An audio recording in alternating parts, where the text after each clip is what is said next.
Oke, terima kasih banyak pemirsa Anda kembali menyaksikan dialog Halo Lampung hari ini masih dengan tema ataupun informasi terkait peran dan fungsi Dewan Perwakilan Rakyat Daerah dalam pembangunan di kota bersama dengan narasumber saya Bapak Didik Isnanto selaku Sekretaris Komisi 3 Dewan Perwakilan Rakyat Daerah di bidang infrastruktur, pertanian, UMKM dan juga lingkungan hidup ya. Sedikit banyak juga kita tadi sudah berbincang dan membahas terkait tema ataupun informasi kita dari mulai pengawasan sampai dengan juga implementasi ke prioritas di bidang-bidang terkait ya.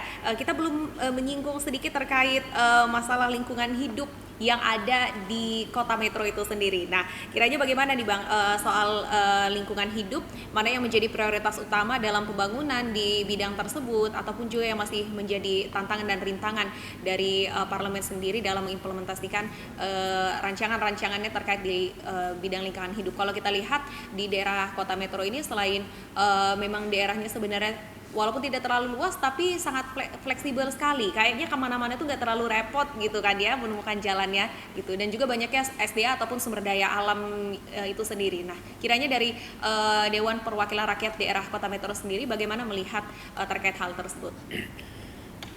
Kalau bicara lingkungan hidup itu kan sebenarnya ada dua ya. Pertama, kalau lingkungan hidup itu masalah sampah persampahan, ya. Kedua kali masalah RTH. Dan saya sedikit ngasih gambaran bahwasanya memang fokus kami hari ini selain tata kelola sampah yang ada di kota metro ini, kita pernah dapat adipura. Bagaimana caranya mengembalikan adipura itu kembali kota metro? Salah satu caranya adalah tata kelola sampah perkotaan.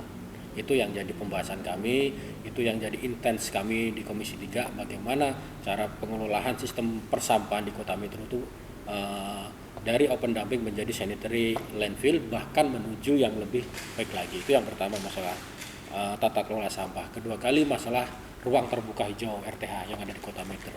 Karena sesuai amanat undang-undang kita kan harusnya menyediakan minimal 30,3% RTH ruang terbuka hijau di setiap daerah. Tapi hari ini kota metro yang jujur kota kecil, yang kota indah, kota ini, tapi kita hanya di bawah 20%.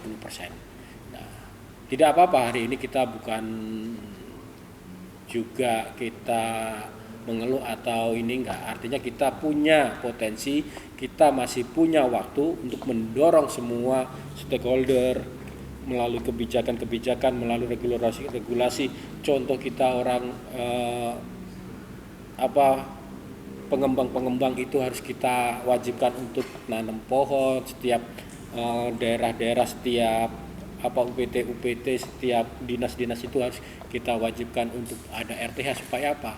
Minimal target kami, minimal di tahun depan ini dari 18% RTH ini menjadi 20%. 5-10 tahun bisa tercapai 30,3%. Ruang terbuka hijau yang jadi amanah undang-undang itu harus kami laksanakan, tapi dengan catatan kita juga harus ada tahapan dan masih butuh waktu. Makanya setiap ada waktu kami juga memberi catatan-catatan.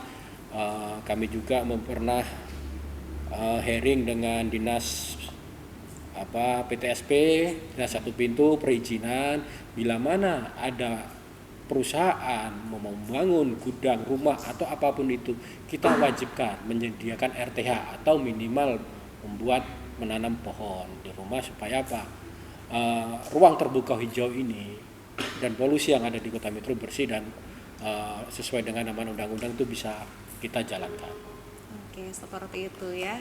Diwajibkan menanam 1 pohon tadi. Tapi regulasi yang tercipta atau terbentuk itu sejauh ini berjalannya seperti apa, Pak? Ya, artinya kan hari ini kami masih sifatnya memberi himbauan lisan. Himbauan lisan itu terhadap dinas-dinas, termasuk tadi yang kita sampaikan tadi ke saya, biasanya ke setiap ada orang membuat PBG, pendirian pembangunan gedung di dinas PUPR dan di dinas satu pintu, dinas perizinan, itu kita menghimbau, sifatnya masih himbauan, sifatnya lisan, untuk menyediakan RTH, ruang terbuka hijau untuk menanam pohon gitu. Oke ya, himbauan ataupun sosialisasi yang diberikan ini semoga juga bisa terrealisasi dengan baik ya, sehingga semua stakeholder ini bisa berjalan dengan baik ya.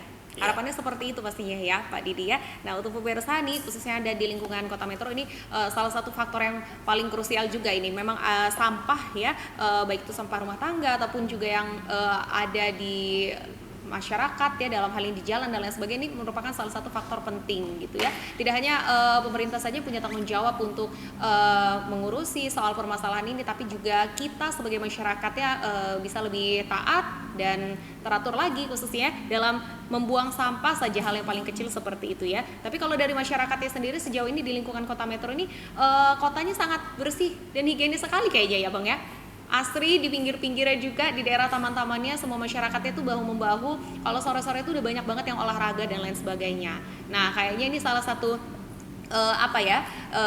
karena zaman juga sekarang yang mungkin sudah modern dan digitalisasi, jadi keinginan masyarakatnya untuk maju salah satunya dengan menerapkan gaya hidup sehat ini makin menggebu-gebu lagi tanda kutip ya. Nah salah satunya mungkin dari sektor pariwisata juga yang ada di Kota Metro, perkembangannya sendiri yang dilihat dari parlemen sendiri sejauh ini seperti apa Bang? Apakah ada prioritas utama untuk mengembangkan salah satu sektor pariwisata? Kalau kita mengingat tidak hanya pemulihan ekonomi nasional saja dari sektor UMKM, tapi juga sektor pariwisata salah satu merupakan bagian yang nggak kalah penting nih untuk mendongkrak daerah menjadi lebih maju lagi dan juga mendongkrak pertumbuhan perekonomian itu sendiri. Kalau dari Kota Metro sendiri seperti apa?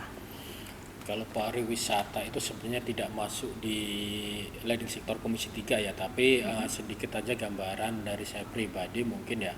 Sebuah kota itu maju pesatnya hidup UMKM tidaknya, pendidikannya besar atau tidaknya dikala itu ditopang dengan adanya sektor pariwisata.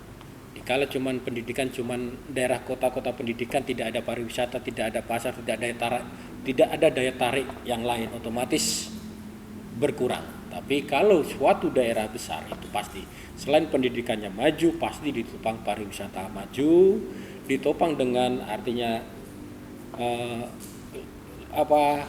infrastruktur yang cukup, disitulah UMKM juga akan maju berkembang di sana.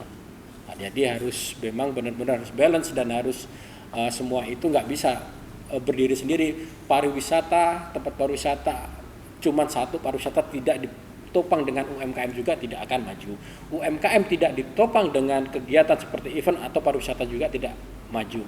Jadi memang semua itu harus saling mendukung satu sama lain ya. Ya. Artinya memang satu dan lain hal komponen ini nggak bisa terlepas satu sama lain ya Bang ya. Yeah. Artinya saling bahu-membahu menopang gitu untuk sama-sama mencapai targetnya itu sendiri ya dalam rangka kemaslahatan masyarakat, khususnya masyarakat Kota Metro itu sendiri. Nah, Anda kan sudah merasakan manfaat itu pemirsa, khususnya masyarakat Kota Metro nih, dan kalau misalkan Anda memang ada aspirasi ya dalam hal ini untuk bisa segera ini ya bertemu dengan Dewan Perwakilan Rakyat Daerah Kota Metro untuk berbincang. Tadi sudah kita simak juga penuturan dari Pak Didi bahwa dibuka tempat selebar-lebarnya gitu ya untuk Anda khususnya bisa menyuarakan aspirasinya sebagai rakyat ya terkait pembangunan infrastruktur dan lainnya yang ada di Kota Metro. Nah, kita balik lagi ke peran dan fungsi dari DPRD. Kalau kita lihat salah satunya belakangan ini kalau di domain Provinsi Lampung sendiri saja, ini cuacanya lagi memang tidak menentu. Kadang hujan, kadang panas, dan lain sebagainya seperti itu ya. Nah, perubahan cuaca ini berpengaruh tidak di lingkup wilayah Kota Metro sendiri nih. Kalau dari segi lahannya ataupun saluran irigasinya dan lain sebagainya. Tadi kalau sempat di awal disinggung sedikit oleh Pak Didi soal banjir ya dan lain sebagainya. Nah, kira-kira solusi yang tercipta dari hal tersebut seperti apa dan bagaimana Kota Metro ini sejauh ini menghadapi tantangan persoalan di bidang lingkungan hidup ini sendiri ya Bang? Contohnya tadi banjir itu seperti apa? Ya, kalau bicara cuaca hari ini ya, artinya memang cuaca itu kan alam, kehendak alam. Artinya tapi bagaimanapun juga suatu daerah itu kan harus punya perencanaan yang matang. Pembangunan yang berkelanjutan, pembangunan yang benar-benar berbasis data. Jangan berdasarkan cuman usulan. Berbasis data itu apa? Kita membangun suatu drainase itu harus selesai dari hulu ke hilir. Ya. Tidak biasanya karena kepentingan cuman kita di atas, di hulu aja, di hilirnya atau di hilirnya aja. Atau yang lebih parah cuma di tengah, jadi air itu tidak ngalir. Kedua kali fungsi sekarang. Fungsi semua drainase itu sekarang bermuaranya di rata-rata dan mayoritas ini sekarang sebelum masuk ke terakhir namanya sungai, anak sungai. itu dia dilarikan ke namanya ke tersier, jaringan irigasi tersier. Disitulah artinya tata kelola kita dari awal kita memang salah. Jadi sentimen-sentimen yang ada di jalan, sentimen-sentimen yang sampah-sampah yang ada di masyarakat itu masuk semua ke irigasi. Itu yang menyebabkan kerusakan irigasi. Itu yang menyebabkan rusaknya dan tidak maksimalnya irigasi tersebut. Itu kalau di kala musim penghujan. Di kala musim panas hari ini kita lihat, di kala infrastruktur kita tidak bagus, di kala infrastruktur kita buruk, mobil kendaraan yang lewat mengakibatkan debu. Debu itu dampaknya buat apa? Kemasyarakatan. Akhirnya warga sekitar jalan yang dilalui oleh kendaraan, warga yang punya usaha UMKM yang dilalui sekitar jalan itu akhirnya apa? Dampaknya banyak debu. Nah, itulah pemerintah hari ini harus hadir memberikan solusi. Pembangunan itu harus sesuai dengan prioritas dan harus bisa dirasakan langsung oleh masyarakat. Oke, betul sekali ya. Jadi memang kalau kita lihat dari penjelasan Pak Didi tadi memang banyak sekali aspirasi itu memang ditampung datangnya dari masyarakat yang memang merasakan ya. Kalau tidak dicari solusi sesegera mungkin nih khawatirnya masyarakat akan terus ada di situasi dan kondisi itu tanpa adanya pertolongan tadi ataupun kontribusi tadi ya. Nah, wakil rakyat ini faktornya sangat penting dan dominan sekali nampaknya Bang ya untuk bisa selalu menjalin komunikasi bersama rakyatnya ya supaya bisa membangun tata kelola pemerintahan yang baik itu sendiri ya. Nah, kalau kita lihat juga kita notice pemirsa ini sangat-sangat kompleks sekali ya sepertinya komisi ataupun bidangnya Pak Didik ini sendiri ya dalam menangani permasalahannya. Luar biasa ini karena banyak sekali ada infrastruktur, pertanian, UMKM dan juga lingkungan hidup. Mungkin boleh saat ini kita bicara mengenai ataupun terkait pengalaman Pak Didi sendiri nih sejauh ini di Komisi 3 sendiri menangani infrastruktur, pertanian, UMKM dan lingkungan hidup khususnya yang ada di Kota Metro pastinya ya. Bagaimana Bapak sendiri melihat peluang Kota Metro ini bisa menjadi kota yang lebih maju lagi terkait di bidang Komisi 3 ini sendiri dan bagaimana tantangan serta peluang Kota Metro di masa yang akan datang untuk menjadi kota yang lebih maju lagi. Sebenarnya masih adalah satu lagi ya untuk tupoksi Komisi 3 itu di bidang perdagangan. Artinya memang kalau di Metro ini kan kompleks. Artinya apalagi di Komisi 3 ini ya. Kalau saya sih melihat saya optimis untuk menjadikan sebuah metro sebuah kota kecil smart city itu sangat yakin. Ya. Tergantung dengan masyarakat. Pertama karena apa? Kembali lagi dimulai semua itu dari masyarakat. Kedua kali pemangku kebijakan. Dalam hal ini penguasa. Artinya penguasa itu mulai dari wali kota, gubernur sampai pusat. Itu memang benar-benar sinergi punya komunikasi bagus untuk menciptakan sebuah kota yang bersih, kota smart city. Kami di sini melaksanakan fungsi kami juga sama. Dikala kami berkoordinasi, dikala kami berkomunikasi juga harapan kami juga ke depan komunikasi dan koordinasi kami dengan wali kota bagus akan tercipta hubungan yang baik. Pemotongan anggaran dari pusat itu bisa kita bantu, kita urai, kita bisa selesaikan dengan cara apa? Kembali lagi komunikasi dan koordinasi. Hari ini kami di lembaga legislatif ini kan perpanjangan partai politik semua, dan kami di partai politik juga otomatis kami punya namanya DPRD provinsi, kami juga punya DPR RI yang mereka juga punya kemampuan secara ini untuk mendatangkan anggaran di kota. Nah, artinya kembali lagi kami mengharapkan dari penguasa, dari pemangku kebijakan dan semua kawan-kawan yang ada di legislatif maupun eksekutif, mari kita duduk bersama, berkomunikasi, mencari solusi yang terbaik untuk Kota Metro. Bagaimana tahun 2026 ini di tengah kita ada pengurangan anggaran dari pusat ke daerah, kita dari kawan-kawan politik ini, dari partai politik, dari unsur-unsur dari pimpinan pemangku kebijakan, kita sama-sama mencari solusi dari pusat kita turun ke Kota Metro. Oke, Seperti itu pemirsa ya, pastinya sedikit banyak materi ataupun pengetahuan kita dari Pak Didik khususnya untuk masyarakat Kota Metro saat ini sudah kita dengarkan terkait pengawasan tadi dan terkait juga di beberapa bidang-bidang terkait. Pastinya sangat penting fungsi pengawasan Dewan Perwakilan Rakyat Daerah karena merupakan salah satu pilar utama dalam menjaga keseimbangan dan akuntabilitas penyelenggaraan pemerintahan daerah ataupun kabupaten kota. Karena melalui fungsi ini, Dewan Perwakilan Rakyat Daerah tidak hanya bertugas untuk memantau pelaksanaan kebijakan saja, tetapi juga memastikan bahwa setiap program dan anggaran dapat dijalankan sesuai dengan peraturan perundang-undangan serta berpihak pada kepentingan masyarakat ya. Nah, boleh menutup perjumpaan kita hari ini pastinya kita dengarkan closing statement dari Bapak Didik ya selaku Sekretaris dari Komisi 3 DPRD Kota Metro di bidang infrastruktur, pertanian, UMKM dan lingkungan hidup. Kira-kira apa saja harapan kedepannya untuk Kota Metro sendiri? Dari Bapak silahkan.